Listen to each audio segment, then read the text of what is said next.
खंडवा में नीट परीक्षा paper leak मामले को लेकर कांग्रेस ने शनिवार शाम कैंडल मार्च निकालकर विरोध प्रदर्शन किया। कांग्रेस नेताओं और कार्यकर्ताओं ने इस मामले को लेकर शिक्षा व्यवस्था पर बड़ा सवाल बताते हुए दोषियों पर सख्त कार्रवाई की मांग की। कैंडल मार्च शहर कांग्रेस कार्यालय गांधी भवन से शुरू होकर नगर निगम तिराहे तक निकाला गया। इसमें बड़ी संख्या में कांग्रेस कार्यकर्ता, छात्र छात्राएं और युवा शामिल हुए। प्रदर्शन का नेतृत्व शहर कांग्रेस अध्यक्ष प्रतिभा रघुवंशी ने किया। मार्च के दौरान कार्यकर्ताओं ने केंद्र सरकार के खिलाफ नारे लगाए और शिक्षा मंत्री धर्मेंद्र प्रधान के इस्तीफे की मांग की। कांग्रेस नेताओं ने कहा कि नीट जैसी बड़ी परीक्षा में पेपर लीक होना लाखों छात्रों की मेहनत के साथ अन्याय है। छात्रों ने पूरे साल मेहनत कर परीक्षा दी, लेकिन पेपर लीक की घटनाओं से परीक्षा व्यवस्था पर लोगों का भरोसा कमजोर हुआ है।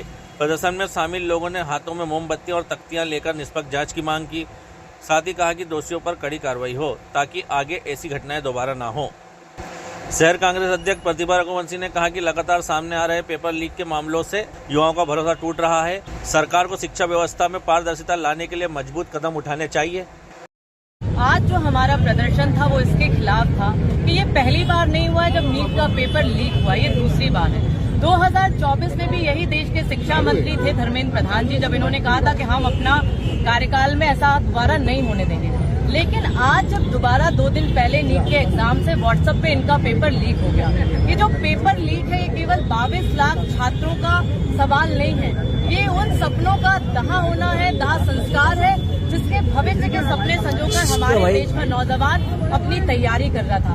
उन माँ बाप पे क्या गुजरी होगी जब उनको पता चला होगा उन्होंने अपनी आजीविका से कटौती कर अपने बच्चे के लिए लोन लिया था और एजुकेशन दे रहे थे। आज जब फिर से 21 जून की डेट डिसाइड हुई है, कई ऐसे परिवार हैं जो शायद दोबारा उस तैयारी के लिए उनके पास इतना पैसा नहीं है कि वो अपने बच्चों को भेज सके।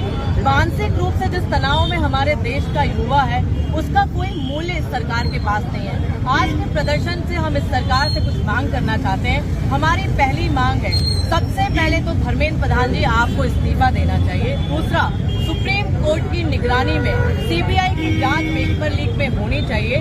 तीसरा ये कि जो हमारे बच्चे हैं उनका मानसिक रूप से काउंसलिंग करने के लिए डॉक्टर मुहैया हो।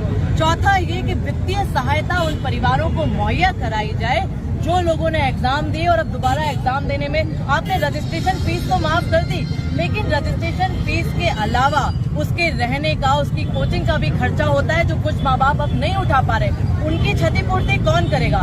इस देश के नौजवानों के सपनों को मारने का और एक तरीके से आत्महत्या करने के लिए उकसाने का काम इस देश के शिक्षा मंत्री ने किया है। आपको शर्म आनी चाहिए। देश के प्रधानमंत्री इतने बड़े घोटाले पर मौन है।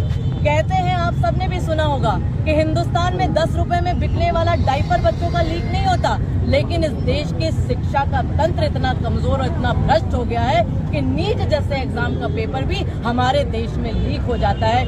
ये लड़ाई उन 22 लाख परिवारों की है जिनके बच्चों ने अपने सपनों को आपकी एक गलती के कारण तिलांजलि दे दिया। उन मौतों का कौन जिम्मेदार होगा? उस डिप्रेशन में शिकार युवा का कौन जिम्मेदार होगा? इसके लिए सरकार मौन धारण की हुई है।